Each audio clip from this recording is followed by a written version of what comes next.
Di lereng Gunung Lawu, pada sebuah malam purnama, terdengar gamelan mistis yang datang entah dari mana.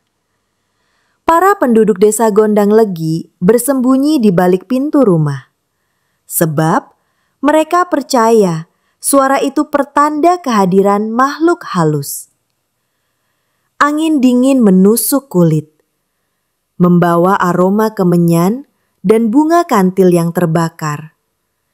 Hanya satu orang yang berani berjalan keluar, seorang pemuda bernama Jakawira. Jakawira dikenal sebagai pemuda tangguh, tapi hatinya gelisah malam itu.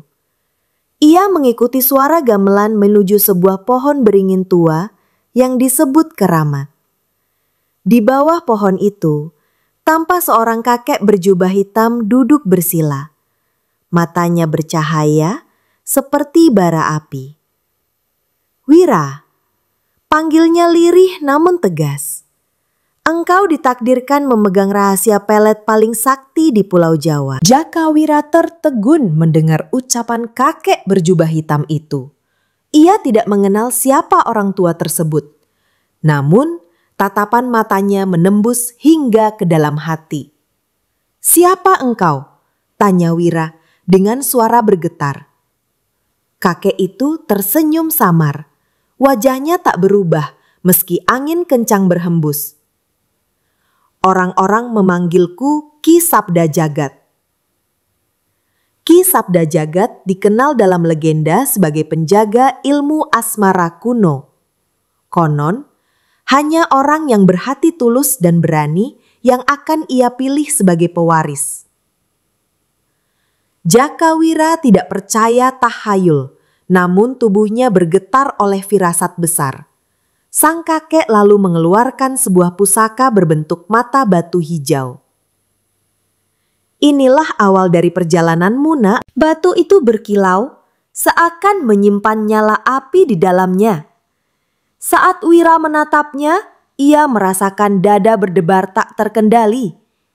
Ki Sabda Jagat berkata, "Barang siapa menguasai batu ini, tatapannya dapat membuat hati manusia luluh seketika." Wira hampir tidak percaya mendengar kata-kata itu. Namun, ketika seekor burung hantu terbang melewati beringin, Wira menatapnya tanpa sengaja. Burung itu langsung jatuh ke tanah, sayapnya gemetar tak berdaya. Ia kaget luar biasa, sadar bahwa batu itu memang memiliki kekuatan. Ki Sabda Jagat memperingatkan, "Gunakanlah dengan bijak, sebab cinta yang dipaksa akan membawa malapetaka." Setelah kejadian itu, Ki Sabda Jagat menghilang begitu saja. Jakawira pulang dengan hati penuh tanda tanya, membawa batu mata hijau dalam genggaman. Ia menyembunyikannya di balik kain ikat pinggang, agar tak ada yang tahu. Namun, sejak malam itu, tidurnya tidak pernah nyenyak lagi. Setiap malam, Wira bermimpi melihat mata-mata menyala menatapnya dari kegelapan. Dalam mimpi itu, suara perempuan selalu memanggil namanya. "Wira, Wira!" Begitu lirih terdengar. Ia yakin suara itu berasal dari roh penunggu pusaka. Diam-diam, ia mulai takut dengan kekuatan yang kini ia miliki. Keesokan harinya, Wira bertemu dengan Sari, gadis desa yang diam-diam ia sukai. Ketika mata mereka bertemu, tanpa sadar Wira mengeluarkan pusaka dari ikat pinggangnya. Batu itu berkilau sejenak dan tatapannya membuat Sari mematung. Senyum terukir di wajahnya. Matanya berubah lembut menatap Wira. Namun Wira segera sadar bahwa ini bukan cinta murni. Ia merasa bersalah karena Sari seperti dipaksa menyukai dirinya. Sari menunduk malu, seolah terikat pada pesona yang tak bisa ia lawan. Wira pun berjanji pada dirinya sendiri. Ia harus mempelajari cara mengendalikan kekuatan ini, bukan diperbudak olehnya. Pada malam berikutnya, suara gamelan gaib kembali terdengar. Wira melihat bayangan seorang perempuan berwajah cantik menari di bawah cahaya bulan. Perempuan itu mengenakan kebaya putih, rambutnya panjang terurai. "Aku Dewi Ratih," ucapnya dalam bisikan halus. "Ilmu itu berasal dariku."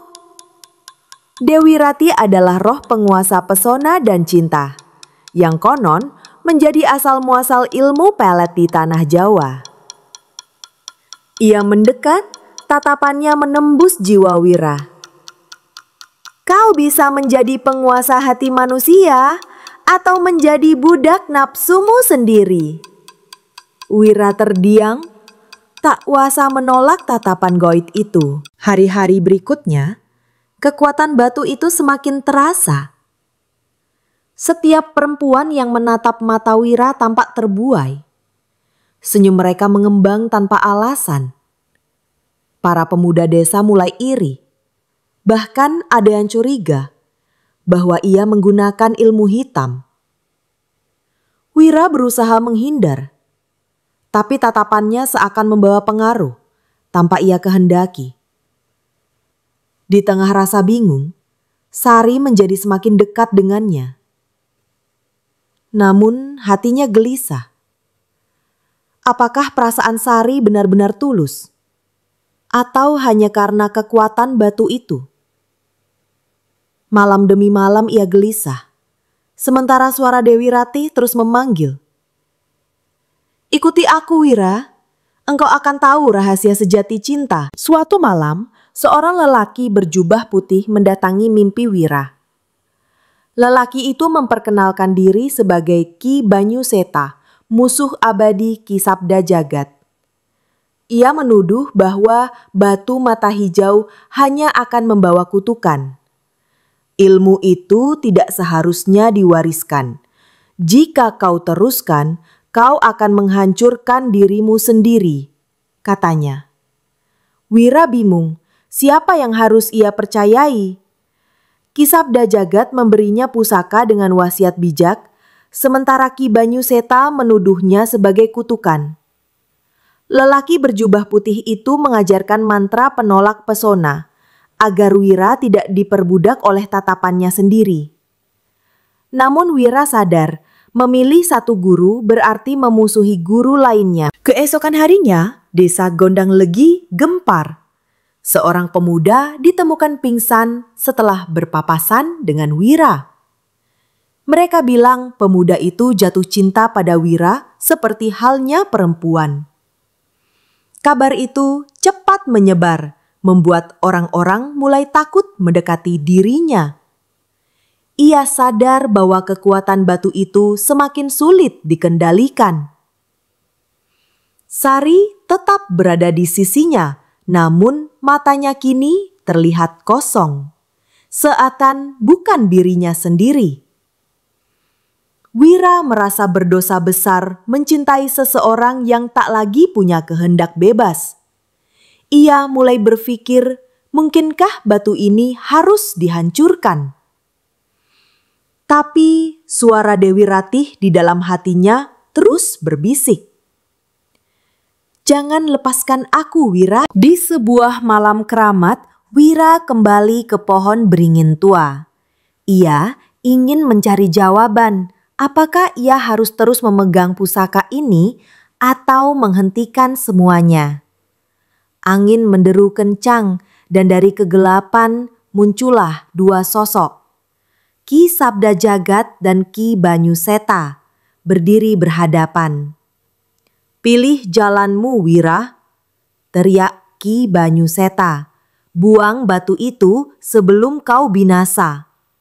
Sementara Ki Sabda Jagat berkata, "Kekuatan itu bukan untuk dibuang, tapi untuk dikuasai." Wira berdiri di antara keduanya, tubuhnya gemetar. Inilah awal dari pertempuran batin yang akan menentukan nasibnya, dan mungkin juga desa Gondang Legi. Ki Sabda Jagat dan Ki Banyuseta saling menatap tajam di bawah beringin keramat. Udara seakan membeku. Daun-daun bergetar tanpa angin. Wira hanya bisa berdiri terpaku. Tubuhnya gemetar di antara dua kekuatan besar. Tiba-tiba kilatan cahaya muncul dari tangan Ki Sabda Jagat.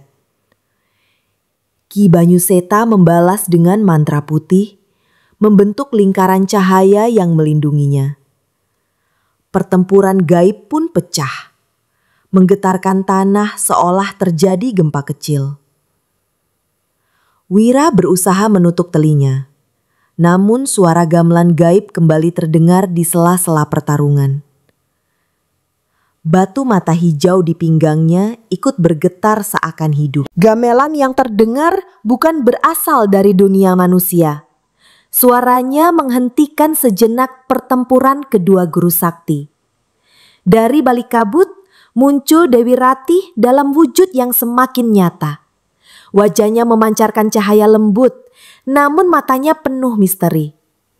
Ia menari di udara, melingkari Wira dengan gerakan gemulai. "Kalian berdua hanya boneka dari takdir," ujar Dewi Ratih dengan suara bergema. "Ilmu pelet bukanlah kutukan atau anugerah semata. Ia adalah ujian." Ki Sabda Jagat dan Ki Banyuseta terdiam, tak bisa mendekat. Dewi Ratih lalu menyentuh dahi Wira, membuatnya jatuh pingsan. Saat itu pula dunia menjadi gelap baginya. Ketika tersadar, Wira berada di sebuah tempat asing. Tanahnya berwarna hitam, langitnya dipenuhi bintang merah darah. Ia merasa berjalan di antara bayangan-bayangan orang yang menangis. Suara-suara itu berbisik, "Kami adalah korban tatapan asmara yang salah digunakan." Dari kegelapan muncul wajah-wajah perempuan yang tak dikenalnya. Mereka merintih, menuduh Wira sebagai pewaris malapetaka.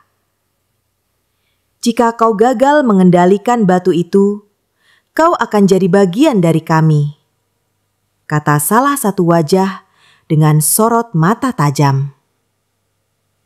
Wira berlari ketakutan.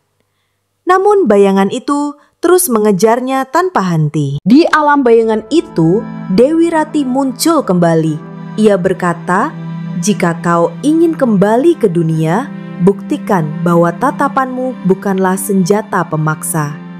Ujian pertama pun dimulai. Seekor ular raksasa bermata merah muncul dari tanah. Lidahnya menjulur, siap menelan Wira. Wira berusaha melawan dengan tatapan batu hijau. Namun setiap kali ia menatap ular itu, matanya justru berbalik memantulkan ketakutannya sendiri. Wira terjatuh, hampir menyerah. Lalu ia teringat Sari dan tekadnya tumbuh. Dengan hati tulus, ia menatap tanpa nafsu, hanya keberanian. Ular itu pun melemah dan lenyap menjadi asap. Ujian berikutnya datang dalam wujud Sari. Namun kali ini wajahnya pucat, matanya kosong tanpa jiwa. "Apakah kau benar-benar mencintaiku atau hanya ingin menguasai hatiku?" tanya Sari dengan suara sendu. Wira tercekap, tak sanggup menjawab. Jika ia berkata mencintai, bisa jadi itu hanya karena pengaruh batu. Jika ia berkata tidak, maka ia melukai hati Sari.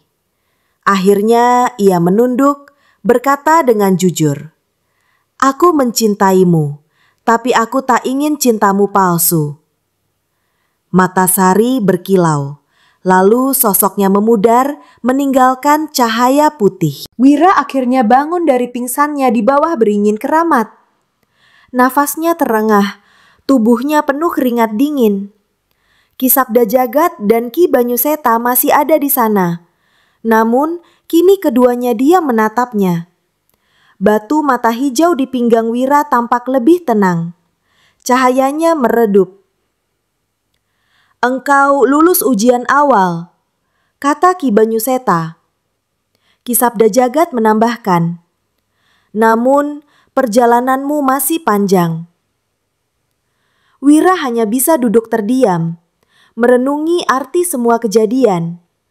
Ia sadar bahwa batu itu bukan sekedar kekuatan, melainkan tanggung jawab besar. Beberapa hari kemudian, desa Gondanglegi diguncang kabar buruk. Banyak pemuda dan gadis mendadak sakit, wajah mereka pucat seperti kehilangan semangat hidup. Orang-orang percaya ada santet atau guna-guna yang menyebar. Kepala desa meminta semua warga berhati-hati, terutama terhadap orang asing. Wira merasa gelisah, sebab ia mendengar bisikan Dewi Ratih setiap malam. Itu karena ada orang lain yang ingin merebut ilmu pelet darimu, katanya. Namun, siapa orang itu? Wira merasa ancaman baru telah muncul, lebih berbahaya daripada kutukan batu mata hijau. Suatu malam, Wira mengikuti bayangan hitam yang berkeliaran di desa. Bayangan itu bergerak cepat menuju sawah, lalu lenyap di balik kabut. Saat ia mendekat, terdengar tawa lirih seorang wanita. "Wira, kau bukan satu-satunya pewaris pesona mata." Suara itu bergema. Dari kegelapan muncul seorang perempuan berwajah cantik, namun tatapannya tajam penuh amarah.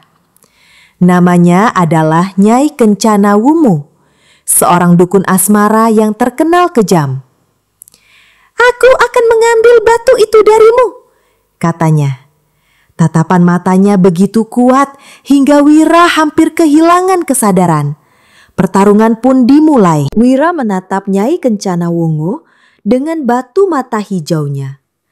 Udara bergetar, rumput di sawah merunduk seakan ikut menunduk pada kekuatan tatapan mereka. Nyai itu tertawa, lalu melepaskan tatapan merah menyala.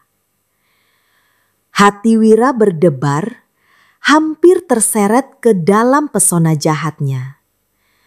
Namun, ia teringat pelajaran dari Dewi Ratih. Tatapan sejati lahir dari hati yang tulus, bukan dari ambisi. Ia menenangkan diri, lalu menatap dengan kasih, bukan dengan paksaan. Nyai Kencana Wungu terkejut. Tubuhnya gemetar. Ia berteriak marah, lalu menghilang dalam kabut hitam, meninggalkan ancaman balas dendam. Setelah pertempuran itu, Wira semakin menyadari bahwa ilmunya tidak bisa hanya digunakan untuk diri sendiri. Batu mata hijau kini berkilau dengan cahaya lebih lembut, tidak seganas sebelumnya. Ia merasa tatapannya mulai membawa ketenangan, bukan hanya pesona. Namun, Ki Sabda Jagat memperingatkan, "Musuhmu belum kalah. Ia hanya mundur sementara. Kau harus lebih kuat sebelum segalanya terlambat." Wira menatap langit malam, bertanya-tanya apakah takdir akan membawanya menjadi penyelamat atau justru penghancur. Satu hal pasti, jalan yang ia pilih tidak akan mudah. Wira mencari jalan untuk menyeimbangkan kekuatannya. Ia mendatangi Ki Banyuseta, memohon diajarkan ilmu pengendalian diri. Sang guru menyuruhnya bertapa di tepi sungai Bengawan. Tatapan tanpa kendali akan menjadi senjata, tapi tatapan dengan kesabaran akan menjadi penyembuh. Hari-hari ia habiskan dengan duduk bersila, menahan lapar dan dahaga. Tatapannya kini tak lagi liar, namun lembut seperti aliran air. Burung-burung datang mendekat tanpa takut, bahkan ikan di sungai seakan menari di bawahnya. Wira mulai percaya, mata tidak hanya bisa menundukkan, tapi juga menenangkan. Setelah bertapa 7 hari 7 malam, Wira kembali ke Gondanglegi. Ia terkejut melihat banyak warga yang sakit masih terbaring lemah. Sari merawat mereka, namun wajahnya terlihat letih. Penyakit ini bukan biasa, Wira. Seperti ada yang mengikat jiwa mereka, kata Sari. Wira mencoba menatap salah satu orang sakit. Perlahan, mata pasien itu bergetar, lalu air mata mengalir. "Terima kasih," bisiknya sebelum tertidur pulas dengan wajah lebih tenang. Orang-orang desa tercengang. Mereka mulai percaya Wira bukan pembawa petaka, melainkan harapan penyembuh. Namun ketenangan itu tak berlangsung lama. Nyai Kencana Wungu kembali muncul, kali ini membawa para pengikutnya. Mereka adalah orang-orang yang jatuh di bawah pesonanya. Wajah mereka kosong dan patuh tanpa sadar. Desa Gondang Legi diserbu malam itu, membuat semua orang ketakutan. "Serahkan batu mata hijau, Wira!" teriak Nyai Kencana Wungu. Wira berdiri di depan warga desa, mencoba melindungi mereka. Pertempuran tatapan kembali terjadi, tapi kali ini lebih sengit. Setiap tatapan Nyai mampu mempengaruhi puluhan orang sekaligus. Wira mulai kewalahan menghadapi kekuatannya. Saat Wira hampir tumbang, suara gamelan gaib kembali terdengar. Dari kabut muncul sosok Dewi Ratih, namun hanya bisa dilihat oleh Wira. "Gunakanlah tatapanmu bukan untuk menyerang, tapi untuk membebaskan," bisiknya lembut. Wira segera mengingat wejangan itu. Ia menatap para pengikut Nyai dengan niat tulus, bukan kebencian. Perlahan mata mereka bergetar seakan kesadarannya kembali. Satu demi satu mereka jatuh pingsan, bebas dari kendali Nyai. Wajah Kencana Wungu berubah marah.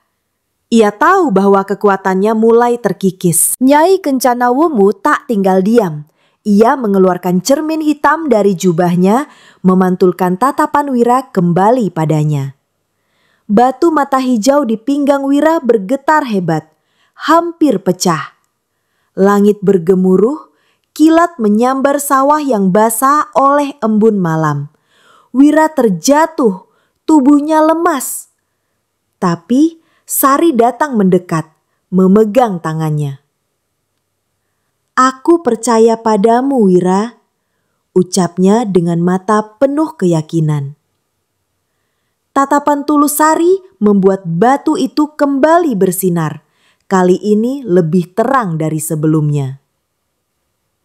Wira bangkit, siap menghadapi musuhnya lagi. Pertarungan antara Wira dan Kencana Wungu kini menjadi perebutan cahaya dan kegelapan. Tatapan hijau dan tatapan merah saling beradu, menimbulkan pusaran angin yang menghancurkan pepohonan sekitar. Warga desa hanya bisa bersembunyi, berdoa agar mereka selamat. Ki Sabda Jagat dan Ki Banyuseka pun muncul, menyaksikan duel itu. Mereka tidak ikut campur, karena tahu ini adalah ujian terakhir bagi Wira. Batu mata hijau kini bersinar semakin terang, mengalahkan pantulan cermin hitam. Nyai Kencana Wungu mulai mundur.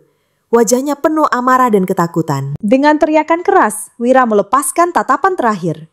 Cahaya hijau melesat, menghancurkan cermin hitam menjadi pecahan debu. Nyai Kencana Wungu berteriak, tubuhnya terseret ke dalam pusaran kabut hitam. Suaranya menggema, "Aku akan kembali!" sebelum lenyap tanpa jejak. Wira terjatuh ke tanah, kehabisan tenaga. Batu mata hijau kini tampak retak, seolah sudah menunaikan tugasnya. Desa Gondang Legi kembali sunyi, hanya suara jangkrik yang terdengar. Warga keluar perlahan, mendekati Wira dengan penuh rasa syukur dan hormat. Sejak kekalahan Kencana Wungu, penyakit aneh di desa menghilang. Warga kembali sehat, ladang kembali subur, dan pasar kembali ramai. Mereka percaya bahwa Wira telah menyelamatkan mereka dengan ilmu yang diwariskan para leluhur. Kepala desa mengangkat Wira sebagai pelindung desa. Namun Wira merasa berbeda. Ia tidak menganggap dirinya pahlawan, melainkan seorang penjaga amanah. Batu mata hijau yang retak tetap ia simpan, bukan sebagai senjata, melainkan sebagai pengingat. Ia tahu masih banyak misteri yang belum terjawab, terutama suara Dewi Ratih yang masih memanggilnya. Di suatu sore, Wira duduk bersama Sari di tepi sawah. Senja mewarnai langit dengan jingga keemasan. Mereka saling menatap, namun kali ini tanpa batu, tanpa pesona gaib, hanya hati yang murni. Sari tersenyum. "Aku bahagia, Wira. Aku tahu cintamu sekarang benar adanya." Wira menunduk, merasakan kehangatan yang berbeda. Tatapan mereka bukan lagi sebuah kutukan, melainkan jembatan kasih. Ia sadar bahwa cinta sejati tak membutuhkan pusaka, hanya ketulusan. Batu mata hijau yang dulu begitu berkuasa, kini terasa tak lebih dari batu biasa di sisinya. Meskipun desa sudah damai, Wira tahu perjalanannya belum selesai. Suara Dewi Ratih masih sering terdengar di dalam mimpi, seakan memanggilnya ke arah lain. "Tatapanmu belum berhenti di sini, Wira. Masih ada dunia luar yang menunggu," bisik suara itu. Kisabda jagat pun mendatangi Wira. "Engkau kini bukan hanya pelindung desa, tapi juga pewaris sejati tatapan asmara. Pulau Jawa masih menyimpan rahasia yang lebih besar." Wira terdiam, menatap ke arah Gunung Lawu. Di sanalah takdir barunya akan dimulai. Malam itu, mimpi Wira dipenuhi kabut tebal. Dari puncak Gunung Lawu terdengar tabuhan gamelan yang semakin jelas. Sosok Dewi Ratih menari di antara kabut, menuntunnya untuk datang. "Di sanalah jawaban terakhir menantimu," bisiknya. Keesokan harinya, Wira memutuskan berangkat. Sari ingin ikut, namun ia menolak demi keselamatannya. Dengan bekal seadanya, ia berjalan menembus hutan lebat menuju gunung. Di hatinya ada rasa takut bercampur tekad kuat untuk menyelesaikan semua misteri. Jalan menuju Gunung Lawu penuh rintangan. Kabut pekat turun, suara binatang hutan membuat langkah semakin berat. Namun Wira terus melangkah. Tatapannya kini menjadi penerang yang menyingkap jalan. Batu mata hijau yang retak tetap ia bawa sebagai penunjuk arah. Di tengah perjalanan, ia bertemu seorang pertapa tua. Pertapa itu berkata, "Gunung Lawu menyimpan rahasia besar. Hanya yang berhati jernih yang bisa sampai ke puncaknya." Wira memberi hormat, lalu melanjutkan perjalanan dengan hati lebih tenang. Semakin tinggi ia mendaki, udara semakin dingin. Di jalur setapak, muncul bayangan wanita berambut panjang menutup wajah. Wira sadar, ini bukan manusia biasa, melainkan hantu penunggu gunung. Bayangan itu menatapnya tajam, seolah hendak menguji keberanian. Wira menarik napas, lalu menatap balik dengan hati tenang. Bayangan itu perlahan memudar, berubah menjadi asap putih yang tertiup angin. Dari balik asap, terdengar suara, "Engkau layak melanjutkan perjalanan." Wira pun semakin yakin bahwa puncak Lawu adalah tujuan takdirnya. Akhirnya, ia sampai di sebuah batu besar berbentuk gerbang alami. Di sana terukir aksara Jawa kuno yang berkilau dalam cahaya bulan. Saat Wira menyentuh batu itu, Tubuhnya tersedot ke dalam dimensi lain. Dunia di sekitarnya berubah menjadi istana berlapis cahaya. Dewi Ratih berdiri di hadapannya, kini dalam wujud penuh kemuliaan. "Selamat datang di gerbang asmara sejati," katanya. "Hanya satu ujian terakhir yang menantimu, Wira. Setelah itu, kau akan tahu arti sejati dari tatapan mata." Dewi Ratih memperlihatkan sebuah cermin raksasa. "Tataplah dirimu sendiri dan lihat siapa kau sebenarnya." Wira mendekat, lalu melihat bayangan dirinya yang dipenuhi amarah, nafsu, dan ambisi. Bayangan itu menertawakan dirinya. "Kau hanya manusia yang ingin menguasai hati orang lain." Wira hampir terpengaruh. Namun ia mengingat semua yang telah ia lalui. Penderitaan Sari, warga desa, bahkan musuh-musuhnya. Ia berkata lirih, "Aku tidak ingin menguasai. Aku hanya ingin mencintai dengan tulus." Bayangan itu pecah. Cermin hancur berkeping-keping. Dewi Ratih tersenyum. Wajahnya bercahaya badai bulan purnama. "Engkau lulus, Wira. Kini tatapanmu bukan lagi pesona, melainkan cahaya kasih." Batu mata hijau yang retak di pinggang Wira berubah menjadi debu, lalu menyatu dengan matanya. Sejak saat itu, Wira merasa pandangannya berbeda. Dunia tampak lebih indah, penuh warna kehidupan. Ia bisa melihat kesedihan tersembunyi di balik senyum dan ketulusan di balik tangisan. Ilmunya kini bukan untuk menundukkan, tapi untuk menyembuhkan hati yang terluka. Wira turun kembali dari Gunung Lawu setelah melewati ujian terakhir.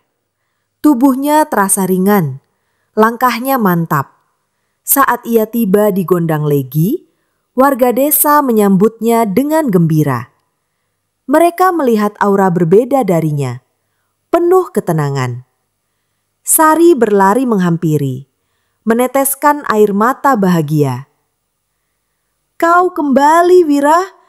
Berbeda, tapi tetap dirimu." Mereka saling menatap. Dan untuk pertama kalinya, cinta mereka terasa benar-benar murni, tanpa pusaka, tanpa paksaan. Wira tersenyum, merasa damai. Hari-hari berikutnya, Wira membantu banyak orang. Dengan tatapannya yang lembut, ia menyembuhkan orang-orang yang putus asa. Anak kecil yang menangis tenang dalam pangkuannya. Orang tua yang sakit merasa lega saat bertemu matanya. Ia menjadi pelipur lara, bukan sekadar pahlawan. Orang-orang mulai menyebutnya Wira si mata sejati. Namanya menyebar hingga ke desa-desa lain. Namun ia tidak merasa sombong. Semua itu ia anggap sebagai amanah dari Dewi Ratih dan leluhur. Cintanya pada Sari juga semakin kuat, seperti matahari yang tak pernah padam. Namun dalam tidur malamnya, Wira masih didatangi mimpi aneh. Kali ini bukan Dewi Ratih, melainkan bayangan Nyai Kencana Wungu. "Aku belum benar-benar hilang, Wira. Akan tiba saatnya aku kembali dengan kekuatan lebih besar," ucapnya dengan suara menggelegar. Wira terbangun dengan keringat dingin. Ia sadar bahwa kedamaian tidak akan selamanya. Tetapi kini ia tidak takut. Tatapannya sudah berubah. Bukan lagi senjata, melainkan pelita. Ia yakin jika musuh kembali, ia siap menghadapinya dengan hati yang bersih. Tahun-tahun berlalu, Wira dan Sari hidup bahagia di desa Gondang Legi. Mereka dikenang bukan hanya karena kisah cinta mereka, tetapi karena tatapan Wira yang mampu menenangkan siapapun yang gelisah. Batu mata hijau telah hilang, namun ilmunya tetap hidup dalam dirinya.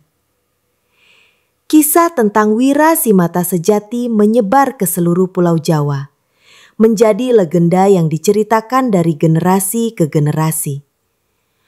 Orang percaya bahwa cinta sejati tidak lahir dari pesona atau paksaan, melainkan dari tatapan tulus yang lahir dari hati. Dan legenda itu akan terus hidup selama manusia masih mencari arti cinta.